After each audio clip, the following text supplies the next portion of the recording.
Bismillahirrahmanirrahim. Assalamualaikum warahmatullahi wabarakatuh. Innal hamdalillah nahmaduhu wa nasta'inuhu wa nastaghfiruh wa na'udzu billahi min shururi anfusina wa min sayyiati a'malina. May yahdihillahu fala mudilla lahu wa may yudlil fala hadiyalah. Asyhadu an la ilaha illallah wa asyhadu anna Muhammadan abduhu wa rasuluhu alladzi la nabiyya ba'dah. Amma ba'd. Alhamdulillah, pada pertemuan pertama kali ini insyaallah di sini saya akan membahas sebuah materi tentang kesalahpahaman pandangan masyarakat terhadap Tibbun Nabawi dan ilmu pengobatan kesehatan. Sebelum ke materi, saya sedikit memperkenalkan diri saya. Perkenalkan, nama saya Aldi Firmansyah. Saya bergelut di bidang ilmu terapi, mulai dari akupuntur, bekam, alkai, dan ilmu-ilmu kesehatan timur yang lainnya gitu. Setelah saya pahami, setelah saya dalami mengenai ilmu Tibbun Nabawi atau kedokteran Nabi ya, pengobatan ala Nabi. Ternyata di sini masih banyak orang-orang itu salah paham atau salah fokus atau salpok tentang ilmu Tibbun Nabawi atau kedokteran Nabi. Banyak di luar sana masyarakat itu memandang bahwa ilmu Tibbun Nabawi itu cukup dengan sekedar minum habatus sauda, minum madu dan berbekam. Jadi tidak sesederhana itu gitu. Jadi tidak semudah itu Tibbun Nabawi itu gitu. Ternyata ilmu Tibbun Nabawi itu sama saja dengan ilmu kedokteran yang lainnya. Kita jangan menganggap bahwa Tibbun Nabawi itu cukup habatus sauda, madu tanpa dosis yang tentu gitu. Nah, begitupun para pelaku penjual herbal. Mereka itu menawarkan herbal-herbalnya tanpa menjelaskan komposisi.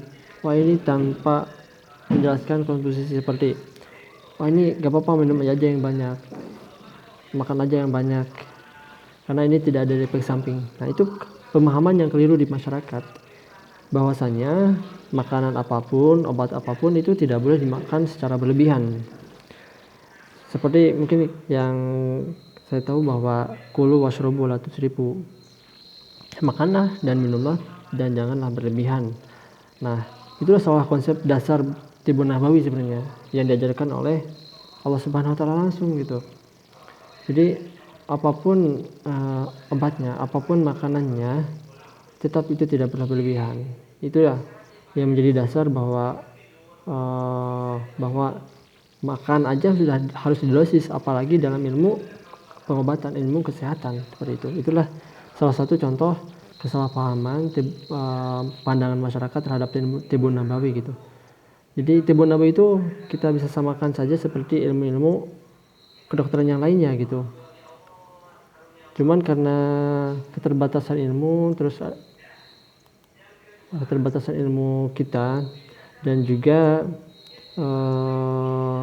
emang jarang orang-orang yang berdakwah tentang ilmu kesehatan dan sangat langka, maka terjadilah kesalahpahaman di masyarakat dan seperti itu.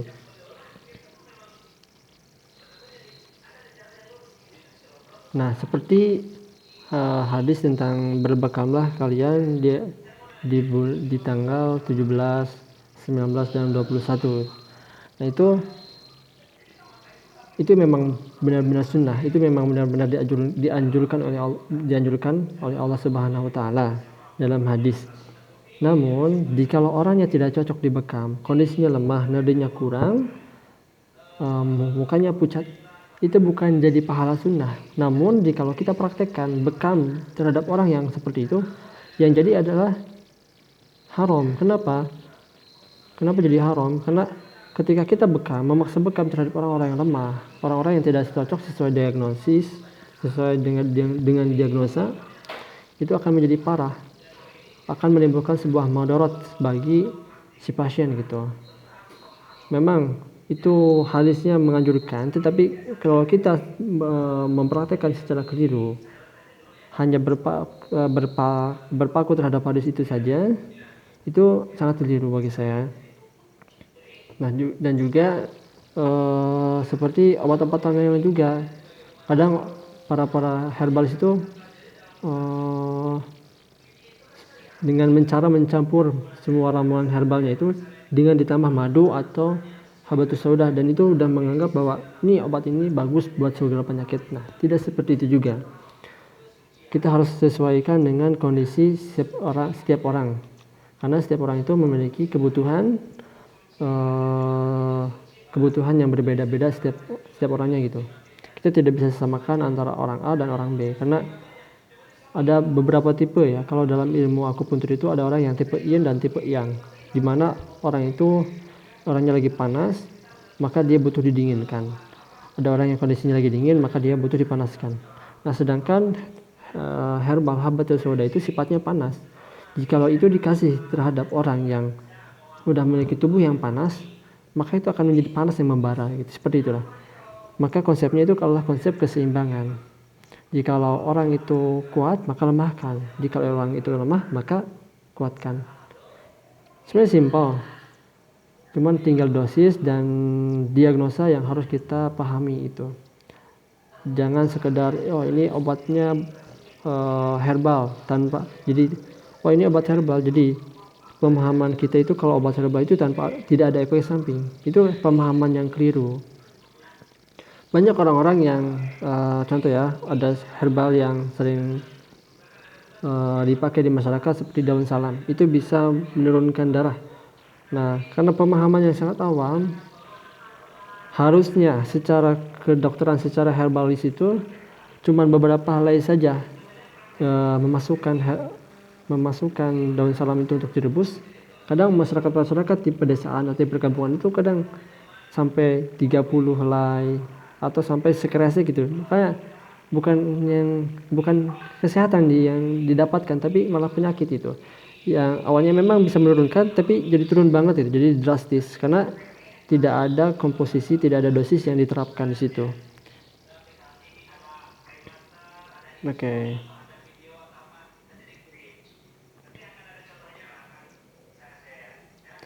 Nah, mungkin segitu ya kesalahpahaman masyarakat tentang konsep Tibun Nabawi. Nah, sebenarnya konsep Tibun Nabawi itu sangat luas ya. Apa-apa yang diajarkan oleh Rasulullah SAW, apa-apa yang dikatakan oleh Rasulullah SAW itu adalah sebuah pengobatan. Rasulullah SAW tidur setelah Isya dan bangun di pertengahan malam, itu adalah Tibun Nabawi. Ternyata ketika kita cek secara kedokteran sekarang yang udah canggih, itu ternyata itu adalah tidur yang paling efektif.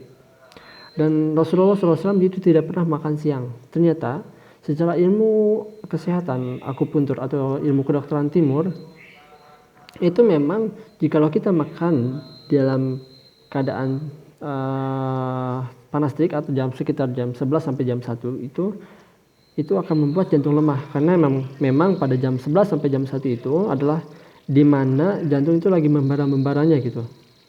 Jikalau kita kasih makanan maka akan jadi lemah. Biasanya ketika habis makan sekitar jam segitu, efeknya akan menjadi lemas, jadi ngantuk. Nah, seperti itulah. Itu adalah salah satu konsep Tibun Nabawi juga.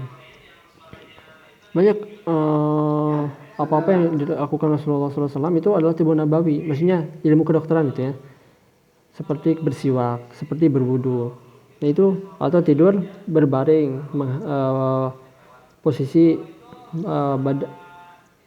tubuh bagian kanan ada di bawah. Itu adalah sebuah ilmu kesehatan juga. Jadi kita jangan membatasi diri bahwa Tibun Nabawi itu jangan cukup makan herbal, habatus sauda, madu dan berbekam. Ternyata banyak sunnah-sunnah yang bermanfaat bagi kita, itu adalah sebuah Tibun Nabawi gitu. Seperti saum sunnah Senin Kemis, itu adalah Tibun Nabawi juga. Nah, namun apa-apa yang dicontohkan Rasulullah SAW itu tidak semua bisa dipraktekkan juga untuk semua manusia gitu. Seperti sunnahnya berbekam yang tadi saya katakan, bahwa memang itu bagus bagi kesehatan, cuman itu bagus bagi kesehatan itu bagi orang-orang yang layak dibekam dan kondisinya memang betul-betul harus dibekam. Nah, seperti orang-orang yang tipe yin, kurang darah, seperti orang-orang China, dalam kondisi dingin itu mereka itu ibarat kata tidak memerlukan untuk dibekam, karena dalam kondisi dingin mereka membutuhkan darah untuk menghangatkan tubuh. Nah, begitupun ada terapi Al-Kay atau Al-Jamas yang sering orang-orang bahas atau ustadz-ustadz bahas di setiap kajian. Terapi dengan besi panas itu adalah sebuah terapi atau sebuah pengobatan timun Nabi juga, karena memang Rasulullah SAW pernah mempraktekannya juga. Nah, banyak orang-orang yang melarang, membenci bahwa terapi itu memang tidak disukai oleh Rasulullah SAW. Nah, memang betul, karena terapi Al-Jamas atau Al-Kay itu jika kita praktekkan dengan keilmuan yang sangat rendah, itu bakal mendapatkan kecacatan. Nah, tapi jika kita menggunakan terapi Al-Kay itu dengan sebuah keilmuan, itu akan mendapatkan manfaat seperti orang-orang yang mengalami kelemahan di organ limpa. Itu sangat bermanfaat bagi mereka yang awalnya tidak bisa jalan, yang awalnya perut kembung. Jika itu dikai di telapak kaki dengan besi yang panasnya mungkin 600 derajat lebih, itu akan menimbulkan manfaat bagi tubuhnya. Namun jika memang orangnya tidak layak, seperti tubuhnya panas, lambungnya lagi panas, limpanya lagi panas, jika itu dikai atau diberikan terapi besi panas, itu akan melepuh. Nah, sebenarnya Tibun Nabawi itu pengobatan itu kembali lagi ke hasil diagnosa pada terapisnya gitu. Jangan lagi disandarkan terhadap hadis, bukan artinya anti hadis ya. Jadi harus lagi dikembalikan terhadap diagnosa disesuaikan dengan kebutuhan orangnya gitu. Karena tidak semua orang bisa dibekam, tidak semua orang bisa dikai, tidak semua orang cocok dengan habatus sauda seperti itu. Nah, mungkin